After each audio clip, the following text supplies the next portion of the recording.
verse 25.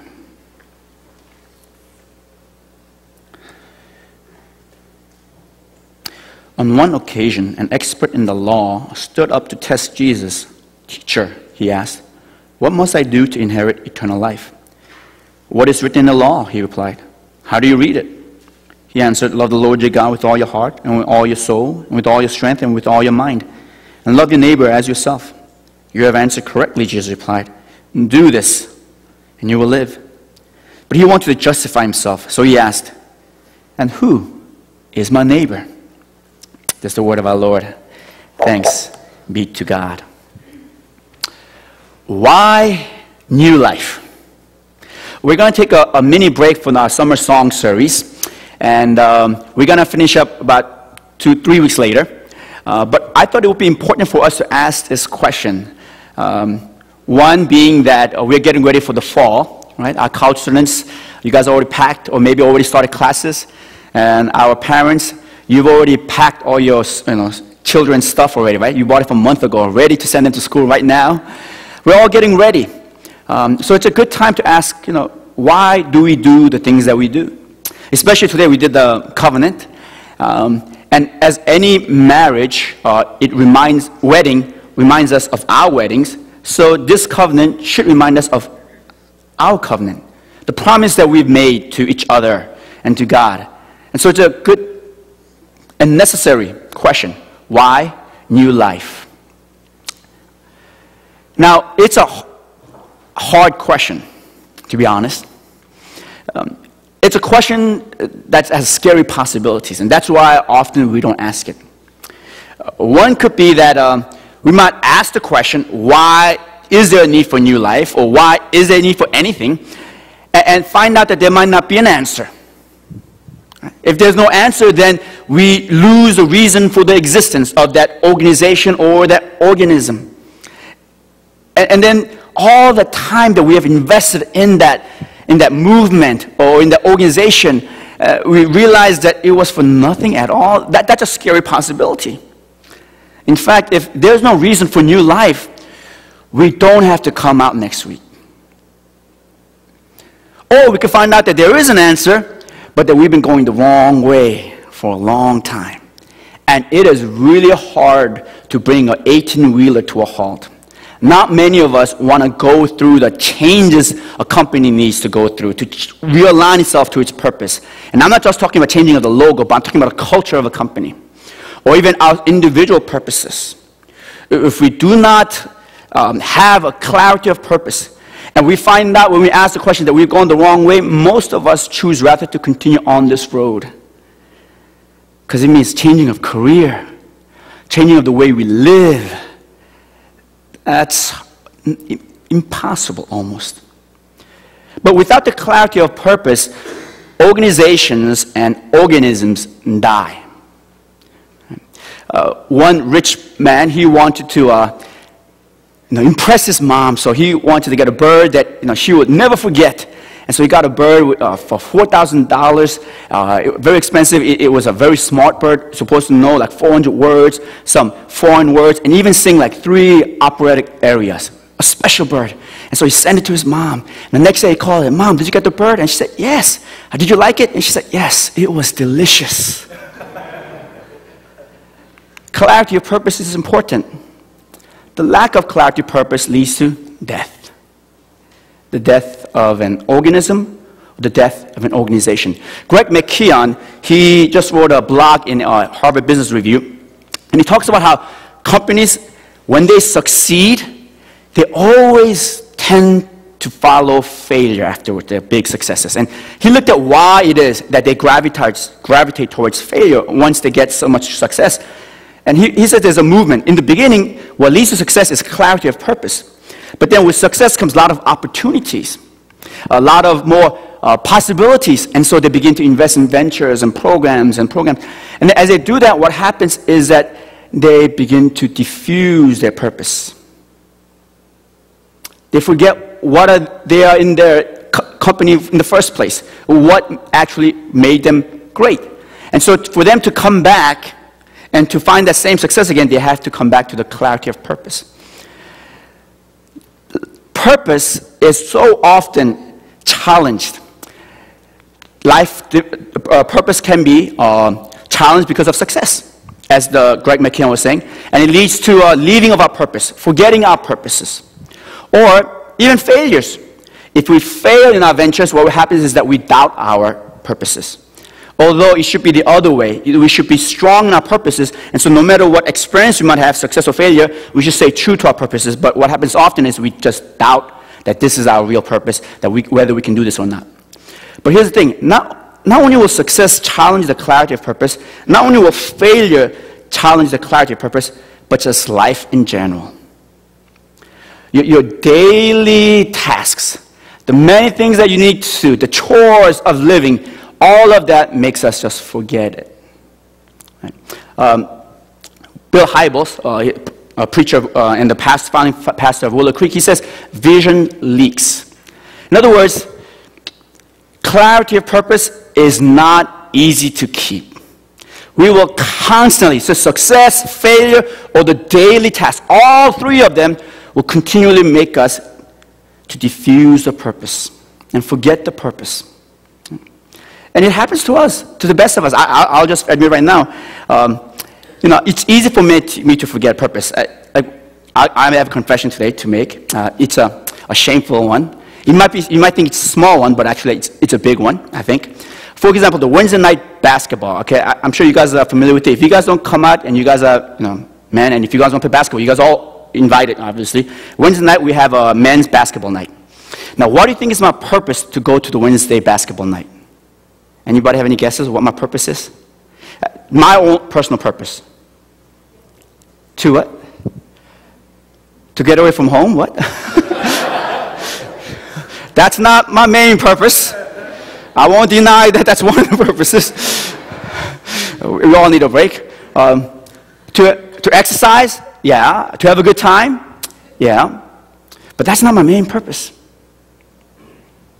For a while, I thought actually my main purpose was to have a good game.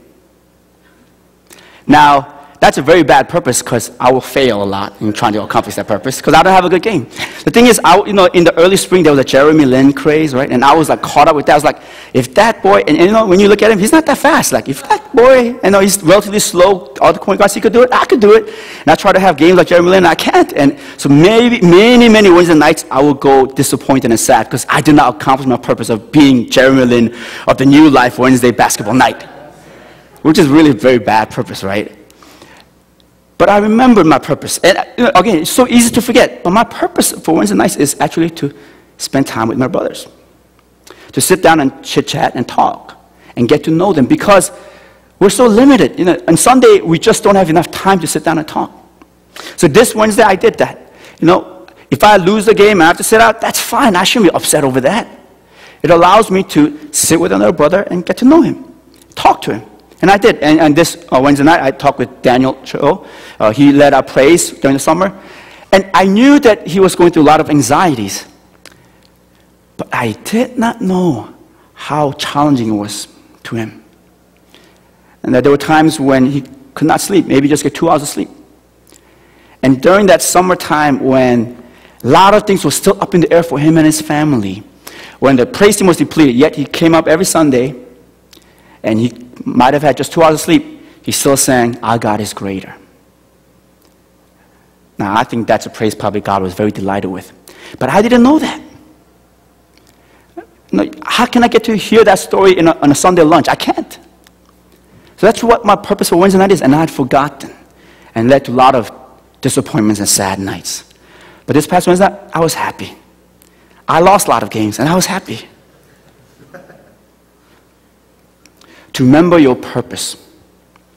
So that's the question today. Why New Life? And in it, I think you'll be also asking yourself, why me? What is the purpose of my life? And I think in discovering the new life, you'll find your life's purpose too.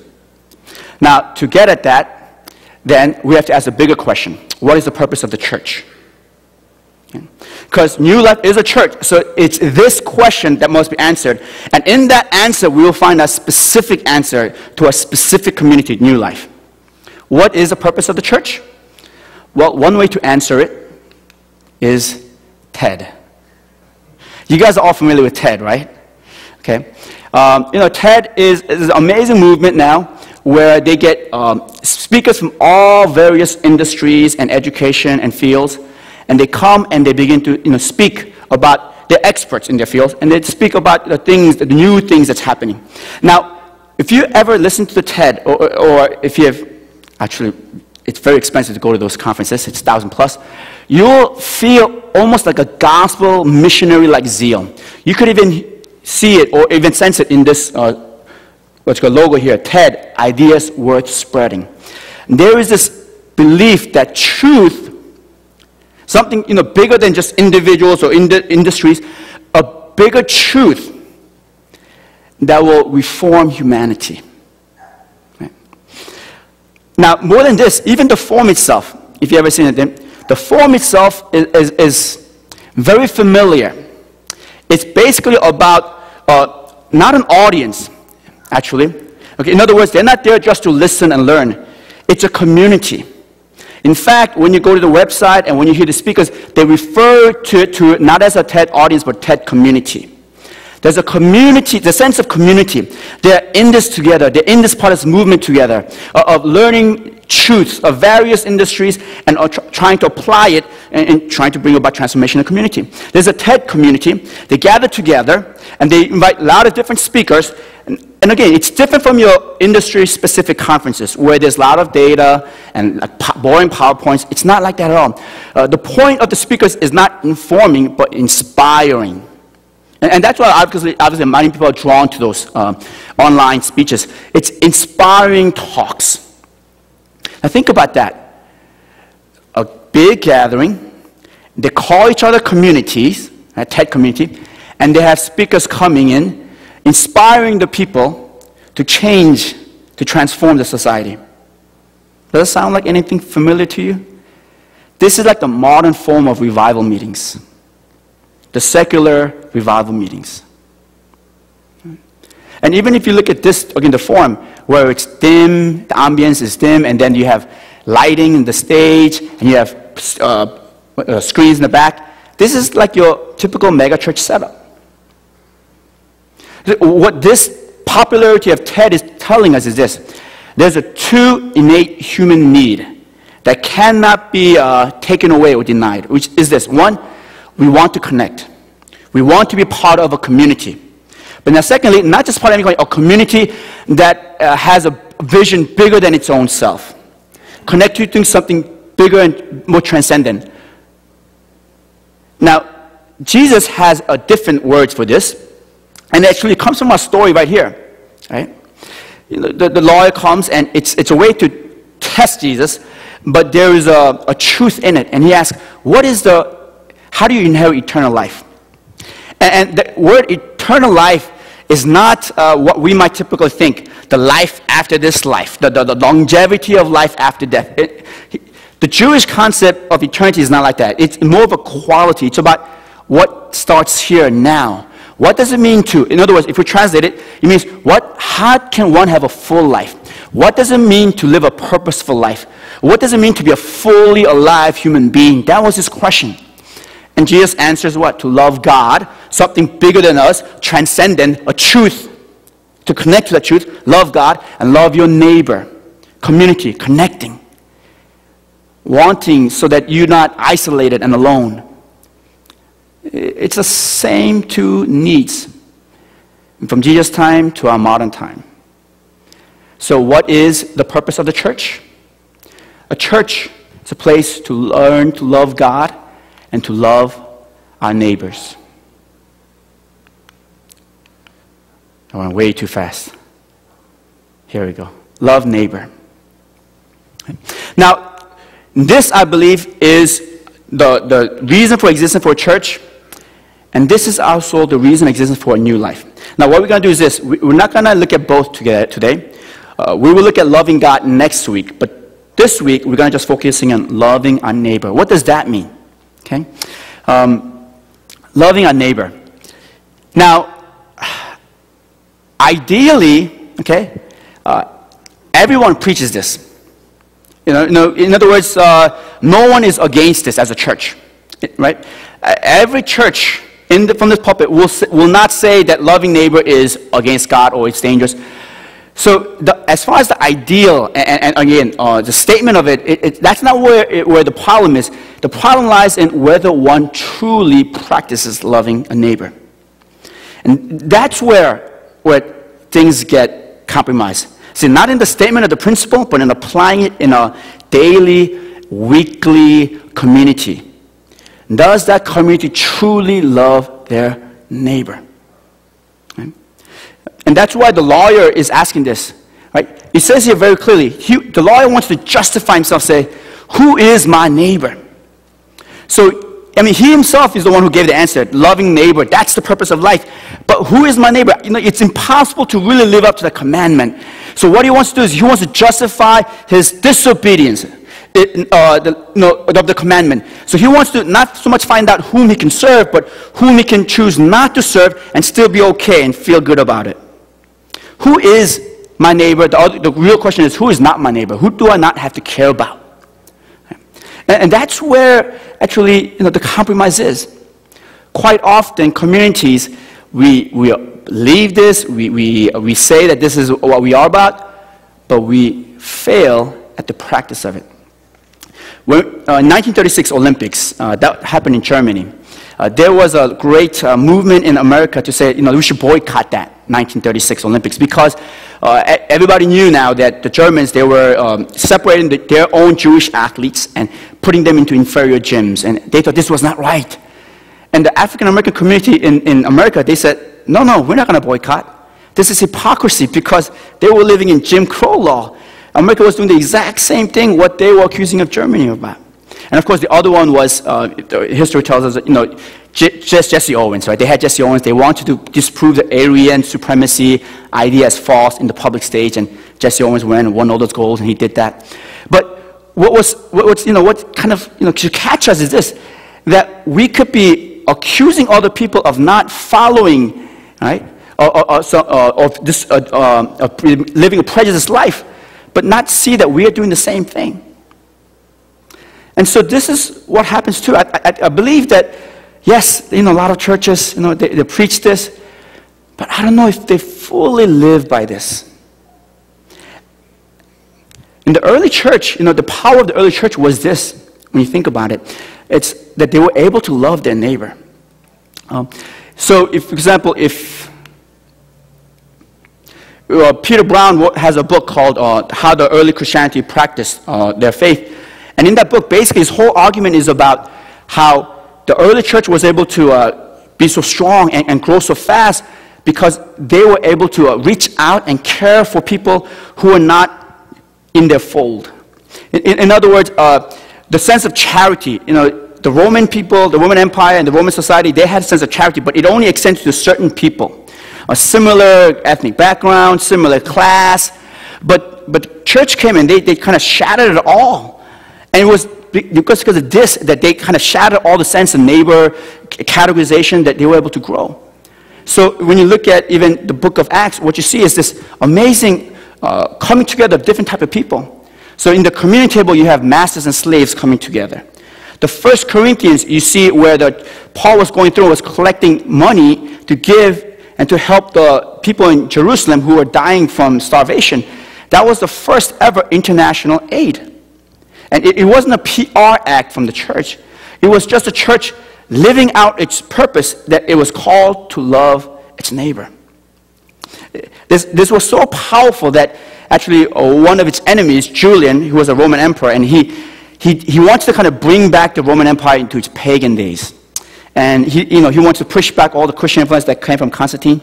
And so he wrote this edict, he wrote this letter to the pagan priests. And he says this: nothing has contributed to the progress of the superstition of these Christians as a charity to strangers. The impious Galileans provide not only for their own poor, but for ours as well. That just complained that this church was taking care of our poor. Wouldn't you love to hear that, right? If the people complain about the church caring for their own people. And this was the power of the early church. They really believed that its existence, its purpose of its existence, its purpose was to love the neighbor.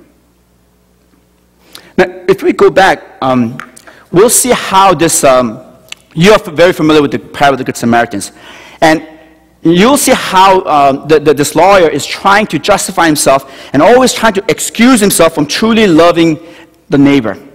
And so because, as we read before, he wants to justify himself, he says, then who is my neighbor? And Jesus tells a story that we're all familiar with, the Good Samaritan. And so the story starts off very familiar. It's a storyline that every listener of that age would know, right? So a man is walking down from Jerusalem to Jericho, and he gets beat up, and he's left half dead. First comes the priest. At this point, the lawyer is saying, okay, and by the time, of course, it wasn't a secular lawyer. There's no such thing. He was a Mosaic lawyer. He knew all the Mosaic laws, and he knew the story. Because the familiar plot, the priest comes first, and then the Levite comes. And lo and behold, in this story, the priest comes and the Levite comes. And both of them, they go by the person who looks dead. Right? And it's important, the description, half dead. Right? It's like it could go one or the other. And if it's dead, obviously, the lawyer knows you can't touch it because you will defile yourself. But then the lawyer also knows there's called a Mishnah, which is an oral tradition. And this oral tradition of the Mosaic law, it says, but neglect the corpses you could take care of. And so the thing is, the lawyer knew enough of the Mosaic laws to know that the priest and the Levite can be justified to either ignore or to help. It doesn't matter what the priest or Levite decided to do. Both can be justified by the Mosaic law. So, again, Jesus is telling this story. It's a familiar plot, and he knows what's going to happen, and he's getting ready for his rebuttal, okay, and how to explain. And the third person that comes along in this familiar storyline should be the priest, the Levite, and an Israelite. It's kind of like the jokes that we throw around, those prejudice jokes, right? Bias jokes, you know how it goes. Sometimes it goes, the Jew, the Christian, and the Muslim. It's always three type of different groups, right? The French, the German, and the Polish. So all these type of, so it's a similar type of setting. The priest, the Levite, and the Israelite. And when the Israelite comes, he's probably expecting, of course, then the Israelite will be kinder, do something more compassionate than these other two leaders of the Israelites. But again, he has his laws marshaled up. He's ready to rebut Jesus. But to his shock, it's not an Israelite. It's a Samaritan. A Samaritan comes along, and this throws him off. Because at that time, the Samaritans and Jews hated each other. Josephus, a historian of the early Christian history at the time, he talked about how they even fought. And the Jews hated the Samaritans. They considered them half-breeds. They hated the fact that Samaritans thought that denied the primacy of Jerusalem and over the Mosaic law. So they were enemies. They thought that Samaritans were not, they could not do good. They were people who were not able to do any good. But in this story, Samaritan comes and helps this man half dead. It's so shocking that he cannot marshal up all the laws to justify. The question that Jesus asked, then, who is the neighbor? The only thing he can do is answer. Now, when he answers, it's pretty, his prejudice is so deep-seated, he cannot answer the Samaritan. He doesn't say that.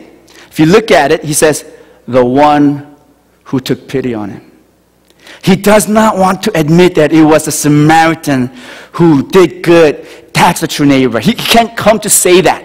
So he says, the one who did good, the one who took pity. Now, here's the brilliant thing that Jesus does.